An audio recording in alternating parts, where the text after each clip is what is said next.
I'm live. I couldn't go to sleep before I read the ending of this chapter 10. Chapter 10, I started it earlier, A Life in the World Unseen, transmitted through Anthony Borgia, and the chapter 10 of this deals with the children's sphere, and it was so lovely, but I was interrupted. So let me just make this quiet, because I want to read the end of this lovely chapter. I need the light on here because it's a bit dark. Okay, I finished on page 152. It needed no one to tell us that she was admirably suited for such work. She radiated that charm and confidence, kindliness and mirthfulness of nature that so appealed to the children. She understood the child's mind. She was, in fact, just a grown-up child herself. She possessed a wide knowledge of the most interesting things, especially of those things that appeal most to children. She had an inexhaustible fund of capital stories for her small charges, and most importantly of all, she could be, and showed herself to be, at one with them. I do not think we had as yet seen anyone so superlatively happy as this gracious soul. In this sphere, our new friend told us there were to be found children of all ages, from the infant whose separate existence upon the earth's plane had amounted to only a few minutes, or who even had had no separate existence at all, but had been born dead, to the youth of 16 or 17 years of earth time. It frequently happened that as the children grow up, they remain in this same sphere and themselves become teachers for a period, and other work takes them elsewhere. And what of the parents? Were they ever the teachers of their own children? Seldom or never, our friend informed me. It was a practice that would scarcely ever be feasible, since the parent would be more inclined to be prejudiced in favor of her own child, and there might be other embarrassments. The teachers are always souls of wide experience, and here are not many parents upon the earth plane who would be capable of undertaking the care of spirit children immediately upon the transition of the former. Whether the teachers were themselves parents upon the earth plane or not, they all undergo an extensive course of training before they are adjusted to fit and fill the position of teacher to the children, and to conform with and uphold the rigidly high standards of the work. And of course, they must all be temperamentally fitted to hold the position of teacher. The work is not arduous as you would judge it in the earth world, but it demands a multitude of special attributes. The mental and physical growth of the child in the spirit world is much more rapid than in the earth world. You will recall what I told you about the absolute retentiveness of the memory here. The retentiveness begins as soon as the mind is capable of grasping anything at all, and that is very early. The seeming precocity of perfectly natural here is perfectly natural here, because the young mind absorbs knowledge evenly. The temperament is carefully guided along purely on spirit lines, so that the possession of knowledge in one so young never takes up in the obnoxiousness of the earthly precociousness. The children are trained in strictly spirit matters first, and then they are usually taught about the earth world, if they have not already lived in it, or if their earthly lives were very brief. The ruler of the realm acts in a general sense in loco parentis, and all the children indeed look upon him as a father. The children's studies here are of an extreme wide range. They are taught to read, but many other subjects of the earthly curriculum are entirely omitted, as being superfluous in the world of spirit. It would be more exact to say that the children are given knowledge of a particular subject rather than taught it. If they grow, they are able to choose for themselves the type of work that appeals to them, and so, by specializing in their studies, the children can become equipped with the necessary qualification.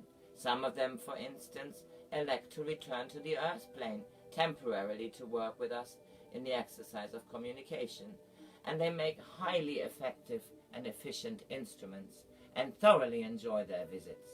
Such visits have the advantage of adding widely to their experience. It increases their depth of understanding of the trials and tribulations and the pleasures of being incarnate.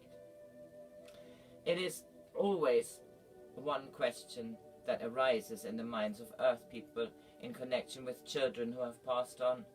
Shall we be able to recognize our children when we ourselves arrive in the spirit world? The answer is most emphatically yes. Yes, beyond any shadow of doubt. But how if they have grown up in the spirit world and out of our sight? Can that possibly be? To answer that, it is necessary to know a little more about oneself. You must know that when the physical body sleeps, the spirit body temporarily withdraws from it while still remaining connected to it by a magnetic cord. The cord is the variable lifeline between the spirit body and the earth body. The spirit thus situated will either remain in the vicinity of the earth body, or it will gravitate to the sphere which his earthly life so far has entitled it to enter. The spirit body will thus spend part of the lifetime of the earthly body in spirit lands. As it is upon these visits that one meets relatives and friends who've passed on before, and it is similarly upon these visits that parents can meet their children and thus watch their growth.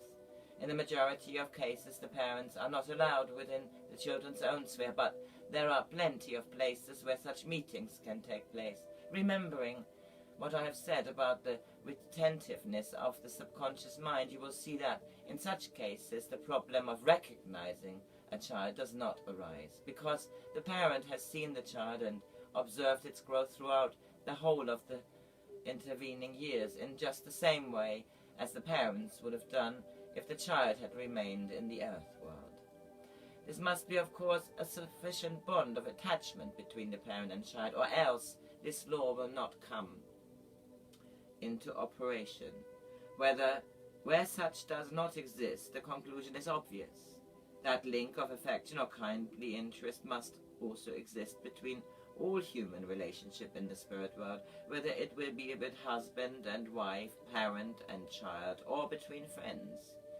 Without that interest or affection, it is problematic whether there would ever be any meeting at all, except fortuitously. The children's realm is a township in itself, containing everything that great minds inspired by the greatest mind could possibly provide for the welfare, comfort and education and pleasure and happiness of its youthful inhabitants. It's too loud.